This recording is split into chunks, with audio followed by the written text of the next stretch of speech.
All right, tonight I'll be asking my co-host here. Sabi niya kasi tanong lang daw ako ng tanong kay tanong-tanong. So tatanungin ko siya kasi 63 na siya no. So ano na siya, most senior citizen. How does it look like to be in retirement now? Or are you in retirement now? Actually, semi-retired ako. Okay. Kasi I still have my business eh. Mm-hmm. Pero yung legwork, my son Jami is helping me with that. So he is now involved in our business. Okay. So do you believe this concept na there's retirement in life? Well, retirement siguro merong mga aspects in your life that you retire from the things that you do before, but the things that you enjoy and you can still Yes. do well. Parang sa akin walang retirement on that like for example yung strength, di ba? Yung like medyo retired na ako sa biking yung biking yung days ko na mga yung long distance biking. Mm-hmm. No, alam mo naman Jong, kami diyan avid biker kami with all the gears and helmet, mga ganun ba. Medyo retired. So nag-retire ka na sa ni-retirean mo na magbibisikleta. Kasi supposed to be ang bisikleta is your one activity of your retirement. Pero ngayon, nag-retire ka na rin pati sa pagbibisikleta mo. Hindi. Ang ni-retire ko yung long distance. Okay. Pero around the village, nagbabike pa ako. In fact, I go to the store, 7-Eleven, outside of our village. Nagbabike lang ako. Okay. Tapos I have my stationary bike that I regularly exercise bike ko. Let's just put it into context ba. Pag sinabi kasi natin retirement dito sa Amerika, at age 62, yan yung early retirement. Okay? Right. Ang mid-retirement is 65. And then 67 yung yung parang full retirement talaga. So in the case of the Philippines, I was told by my prior guest na sabi niya na ang retirement daw, mandatory retirement is 65 sa Pilipinas. So more or less, nandito tayo sa period na especially sa'yo, you're really into the age of retirement na pwede na talaga as an early retirement. Right. So anong mo diyan? Anong take mo diyan? Sabi mo walang retirement, no? I don't know ano yung punto mo diyan, pero tell us more. Ano dito yung sa Philippine setting, parang ang word retirement from your job is not a good situation. Mhm. I don't know if it's true, no? Alam mo naman ako, mahilig ako manood ng documentary eh. Sa Japan, when they retire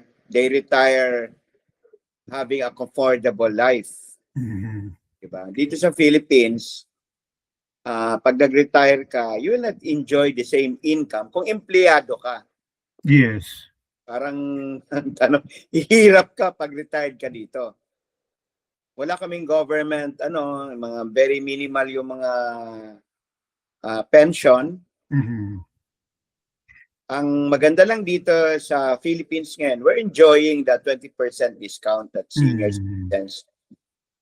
Yes. Talaga, ang mga senior citizens, parang ini-enjoy talaga nila yan. right. Wala ata yan sa US, di ba?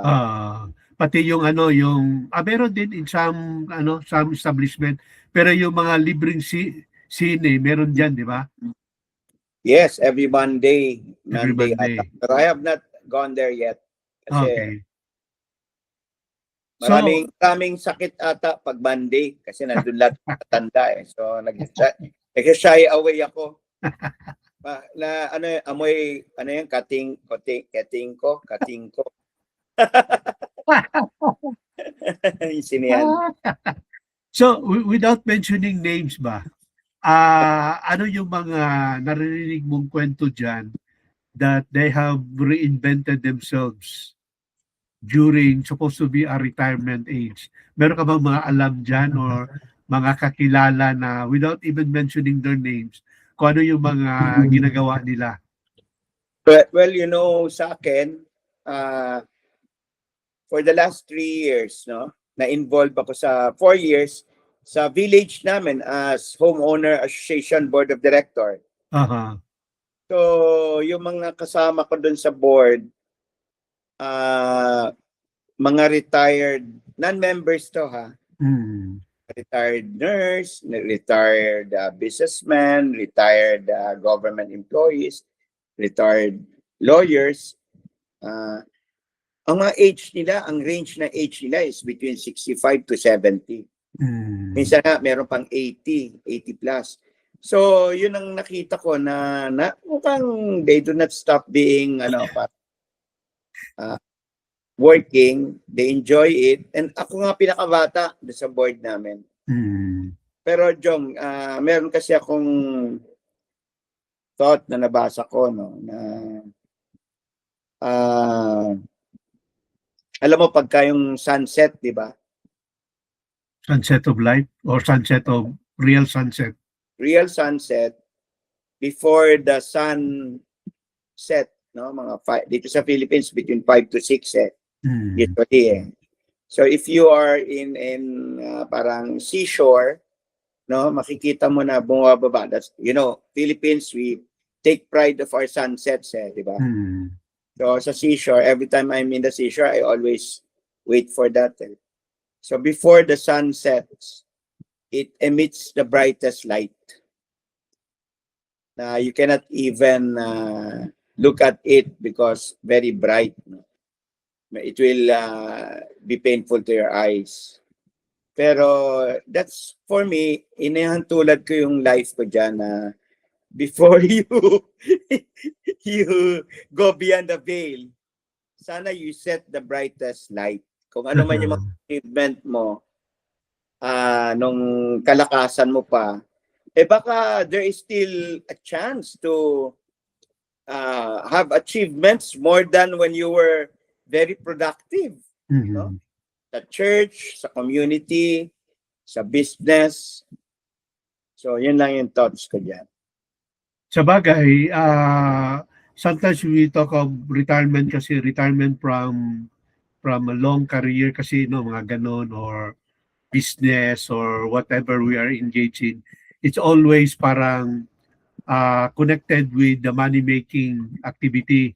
Pero if you define differently kung ano yung retirement na sinasabi, pinag-uusapan natin, it could be in some form, so in some other forms, right? Like your service to your community, your service to the church, or your continuous effort in helping your children.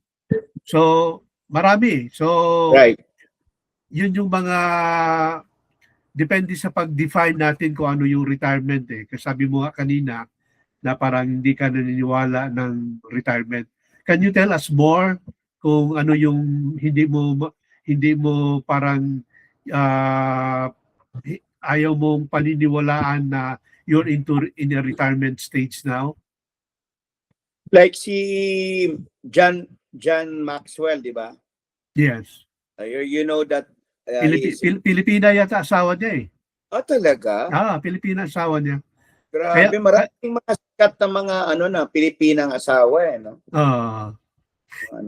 So that's good Si John, pero pastor yan siya, di ba? Yes. At the same time, author. Author siya, yeah. Meron siyang book na, I have a book of his na sinabi niya doon na pag 50 years old ang tao, kumisa hindi pa nga siya sure sa career niya 50, mga 50. Pero pag nag-60 na ang tao, above, nagiging master na siya to whatever he has chosen to have as a career. So, nung nabasa ko yon, it happened, parang nangyayari na rin sa akin when it comes to my business, no? Yes. Kasi medyo technical yung business ko eh, yung fiberglass eh. 'Di ba? May technology yan eh na ano. So ngayon at 60, na-enjoy ko na talaga yung ano ko, yung trade ko na I know the ins and out of the fiberglass manufacturing. Mhm. So ako na hinahanap ngayon to do projects. Unlike nung mga 40 to 50, ako naghahanap ng customer. Mhm. So ngayon, I qualify my customers and I have the parang the position to even refuse projects kung ayaw ko. Mhm. Dati parang kukunin mo lahat eh. So in that aspect, the more you do better in whatever you're doing. I don't think there's a retirement there as long as you're enjoying it, ba? Mhm. Ang makaka-retire lang sa'yo, yung health mo. Yes. Yung health mo makaka-retire sa'yo. Mhm. Yung ano mo, yung brain power mo siguro, Mhm. no? Yung strength mo, and even the doctors will advise you na you cannot do the things you used to do before. Yes. Diba? Yun lang siguro. Pero I don't believe na merong retirement to whatever you enjoy doing. As long as Mhm. you still have the strength and the alertness of mind to do it. And that is life. You enjoy it. Ngayon, Mhm. at point sa business ko, I'm really enjoying it. I'm really enjoying it right now. Parang dati, iniiyakan ko yung mga project ko eh. Magdi-deliver, hindi pa ako nakaka-deliver, magbubukas na yung mga stores na i-provide namin yung parang decoration sa store nila eh. Iniiyak Mhm. kasi may deadline. Ngayon wala eh. Kayang-kaya ko na. Mhm. So let's shift gear konti dito sa health natin. Binanggit mo nga yung health. Ano yung mga ano ba yung mga maintenance or Naku! mga regiment mo ngayon na to keep up with what's around you, no? Ano yung mga tawag dito, mga diet, tatlo ba yan eh, diet, maintenance, at saka exercise. Ano yung mga tatlong activities mo dyan? Right now, medyo ano ko dyan, medyo talagang religiously I monitor my BP Mm. every day, no? Tapos religiously I take my blood sugar, religiously Mhm. every day yan. Tapos quarterly I get my blood chemistry Mhm. and then I see my doctor quarterly. Yung eye doctor ko mas regular. So sa medical ko pati yung yung gamot religious. Makagandahan lang Jong, Mhm. pagka may magsama-sama yung senior, ang topic lagi yung mga gamot. Mga gamot. So parang Pati sa mga reunion na ngayon eh. Oo, laging may topic, di ba? Yeah. Pero ang sad to hear about is yung mga kakasamahan mo na ayaw maniwala ng maintenance. Parang dating, wala naman daw silang wala silang niraramdam. And then eventually nalaman mo na lang, few of my Right. friends na patay, no? Dahil Uh, wala eh. Sinasabi nila marami daw parang side effects ang mga gamot. Eh ano pa bang unahin nila? Na yung pinakauna is yung heart, dapat ingatan mo yan eh. right, isa lang ang heart eh. Oo. Eh sabi nila nakakasira daw ng kidney. Ano bang unahin mo? Yung kidney mo o yung heart? Well, yung doctor ko, ang dami kong gamot, John. Oo. 15 ang gamot na iniinom ko, tablets a day. Yes. Yeah. 15. Tapos, I really study the gamot. Talaga nag-aaral ko. So, that pagkaharap ko yung doctor ko, hindi ako ignorante. Mm. There's a discussion between me and the doctor regarding side effects, regarding when to take it better. And then, parang kumisa nga, na ano ko pa yung doctor. Kasi yung doctor, siya lang ang doktor ko eh. Pero yung doctor, dami ang pasyente eh.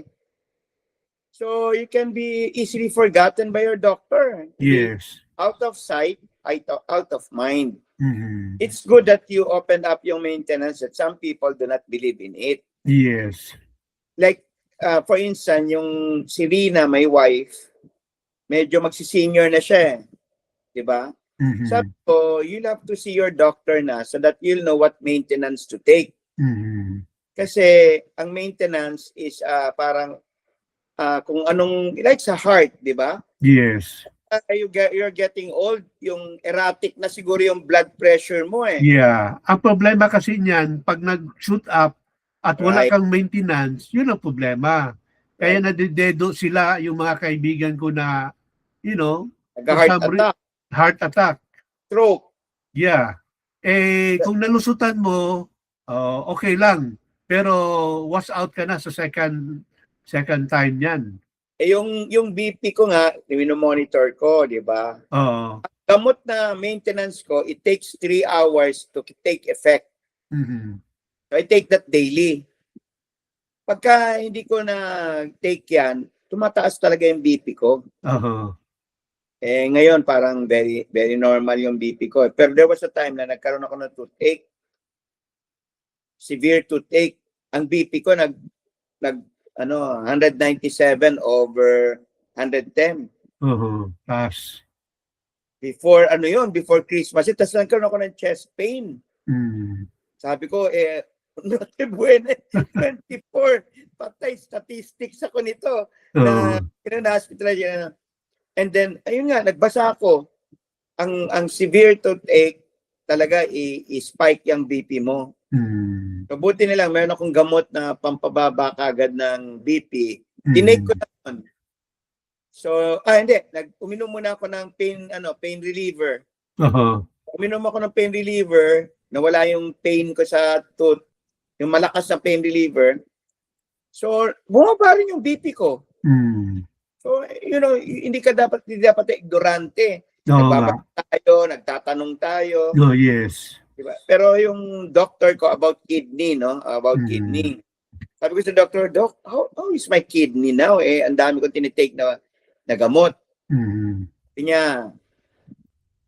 Sabi niya, kaya nga kita, minomonitor nga natin yung kidney mo.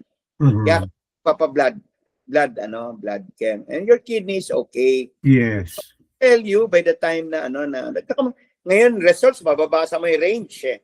Mm-hmm.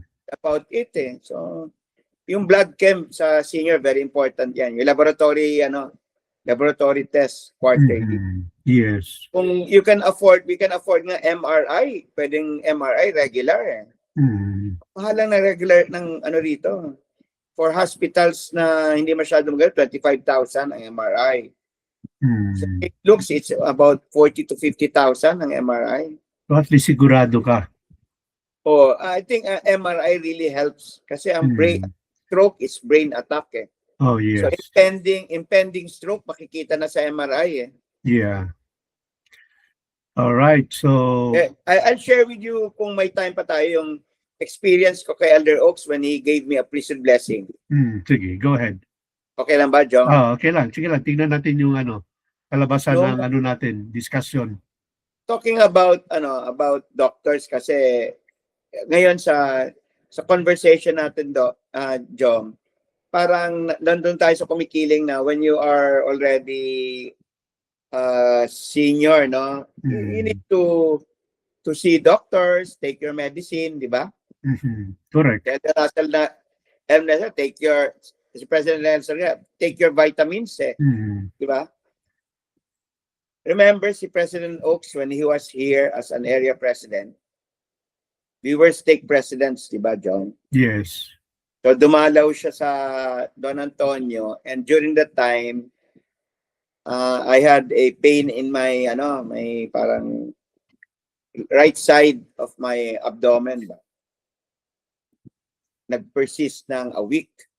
So when President Oaks visited me, yung stake, I took the opportunity to ask for a priesthood blessing, which he did not refuse. Diba? Sabi niya nga natakot ako baka sabihin, you have your leaders, no? Yeah. Parang Pwede niya i-refer ka sa sabihin, ano. Yeah. oh, bakit it doesn't, hindi naman kailangan ng priesthood, the same priesthood yan, no? Hindi na Pero kailangan na. sabi ko, chance ko na to. Ang mga apostle, pwedeng bumuhay ng patay eh. So, dito ako sa apostle. And graciously, no, she accepted my request. He accepted the request. Sabi niya, we went into a room. Tapos sabi niya, do you have an oil? Alam mo, I always bring my oil. During that day, talaga nainis ako sa sarili ko, hindi ko nadala. Pero I always have my oil ready eh. Consecrated oil. So sige, go get an oil. Nakuha ko sa elder. Sa labas, Amerikano. Sabi ko, do you have your oil? Oh, dito. Pinairam niya ako. So binigyan ako ng priesthood blessing ni President Oaks. Siya lang mag-isa. Ako lang, kami dalawa lang. Tapos, ang ganda ng blessing niya, siyempre, apostle eh, no? Apostle. Siya nag-anoint, siya nag-close, seal. Right. He didn't even ask for a companion eh. Sabi niya, kami dalawa lang talaga. Tapos, after the blessing, sabi niya, can we sit down? So, umupo kami. Parang ang ano namin, talagang close, kami, knee to knee, no? Knee to knee yung distance namin. Tapos yung eye niya sa akin, very piercing. Sabi niya, promise me, President Antenor Cruz. Promise me, give me one promise. This week, you'll see a doctor. Sabi niya. So, siyempre, sabi ko, yes, President, I promise. I was young at the time. Takot ako sa doktor eh. But I have to keep the promise from an apostle of God.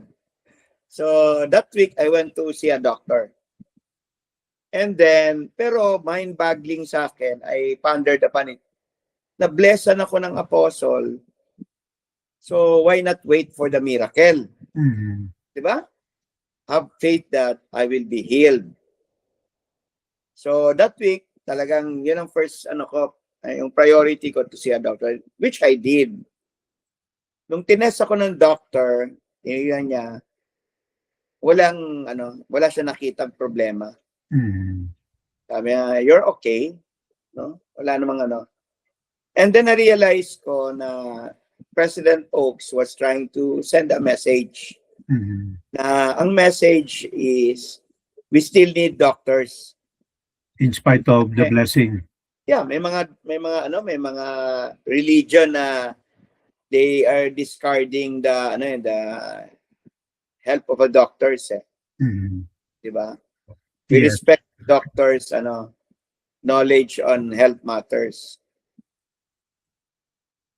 Pero mag-iingat tayo, hindi lahat ng doktor magagaling rin. May mga doktor na bumabagsak rin dyan sa taas. So, and another thing is that when there is a miracle, the doctors validate it. Diba? Yes. In my case, validated ang miracle. So, pero hindi kailangan na i-validate ng doctor. Meron talaga very obvious miracles eh. Pero ito, nakikwento ko na ngayon na sabi ng doctor, wala akong problema. Nafe-feel ko talaga para may bukol dito sa kanang tagiliran ko eh. Nafe-feel ko. Pero ano pala yun? Alam mo, hindi ko talaga alam kung ano nangyari doon. Pero I was given the priesthood blessing eh. Pero I kept the promise that I saw a doctor. Yes. Tapos, kuminsan ang blessing kasi but I do not remember the exact words in the present. Yung made that the doctors will be guided on what to do. Diba when we give blessings that the divine hand of our divine healer Lord Jesus Christ will guide the doctors on what medicine to administer, what food you need to take as advised by your doctor, ganon eh. Lalo na dito sa Philippines, maraming faith healers. Yes. And I think many people die because they rely on their faith healers. Na sa Philippines, maingat tayo dyan eh. So, yun lang siguro ang ko sa mga mga kasing age natin na senior, do not if you have the opportunity to see your doctor, take maintenance. Pero alam mo, Jong, dito sa Philippines, kung ang mga Pilipino lang maging masugid sa mga barangay, maraming gamot na pwedeng ibigay ng barangay libre. Kaya nga, pero ako hindi pa ako doon dumarating, may HMO pa ako eh. Pero until 65 years old, hindi na kami qualified for HMO eh. Or I'm 63 already, 2 years, pero I'm looking na I will see what our barangay can offer. And meron kami mga members na very active sa barangay na mga nagsiserve sa barangay. So, before 65, I'll try to see na yung mga options of medicines na pwedeng i-offer ng barangay. All right. So, from the look of it, no, parang medyo matagal ka pa dahil umiinom ka ng gamot lumalaban Actually, I'm feeling better nowadays. Nagpapa-baby lang ako pagkasama ko si Rina. Sinasabi ko na si Rina, pagtulog ako, tinatanong ako, kumusta ka, Kim? Buhay pa. Pero actually, I'm feeling better. Very good. Very good. Feeling better. Sometimes Nakunod, baka mabuyagan ba? nasa lang yan nasa mga paminsan, nasa mindset din natin ba? Correct. Yung Diba? disposition has something really great to do about yung talagang I believe that positive thinker ka, mas maganda yung correct. health mo. Lalo na sa mga edad natin. Itong ginagawa natin actually, some may wonder bakit ba ginagawa nitong dalawang to na diba? It's actually tayo nagbe-benefit nito, and we would like to encourage others also to do the same, diba? Yeah. Joe? Yeah, correct. Sabihin lang nila, ibitahin natin sila, pero dapat may sila, may ibibigay na takeaway para dadami yung natin, viewers and listeners. Sana naman pag tayo kausap nila maiungkat natin yung wisdom na meron silang gustong sabihin, di ba? Correct. So, walang masamang tinapay. Sige, ibitahin natin sila. Yeah, good vibes. And a good conversation is always, I think, healthy. Exchanging of ideas. Yeah. All right. So, thank you, my friend. See you on our next episode. Bye-bye.